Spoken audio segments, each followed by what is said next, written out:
dire que le nombre de cas de coronavirus ne baisse pas en France. Près de 14 000 nouveaux malades en 24 heures. On est très loin des 5 000 cas quotidiens visés par le gouvernement pour un retour à la normale. Julien Gall. Dernier préparatif dans cette salle de sport où va avoir lieu une opération de dépistage massive.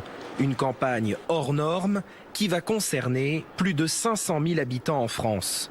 Ici se fera l'enregistrement au niveau administratif et ensuite les gens attendront sur l'ensemble des chaises ici que les infirmiers les appellent pour faire le prélèvement sur les postes de prélèvement qui se trouvent derrière vous là-bas.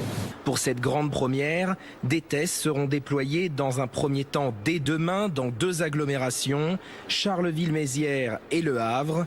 Ces 2 villes seront suivies par Saint-Étienne aux alentours du 11 janvier prochain, puis par Roubaix du 11 au 16 janvier. Objectif des autorités, éviter une 3e vague et un reconfinement dans les mois à venir. Combiner tout ce qu'on peut pour que 75%, 80% d'une population accepte de se tester. Mais pour permettre de dépister une population à grande échelle, il faut des volontaires. Ces étudiants infirmiers du Havre vont dès demain être mobilisés.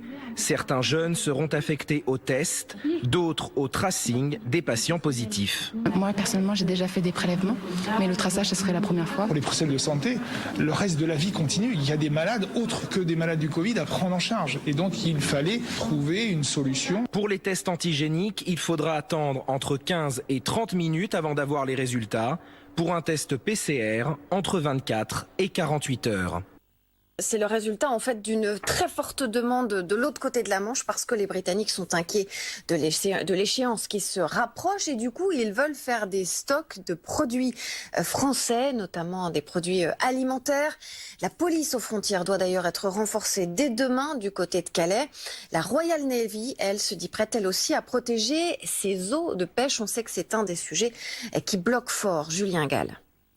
À quelques heures de l'échéance pour nouer un accord commercial post-Brexit avec l'Union européenne, des navires de la Royal Navy se tiennent prêts à protéger les zones de pêche britanniques, lieu où pourraient survenir des tensions en cas d'échec des négociations.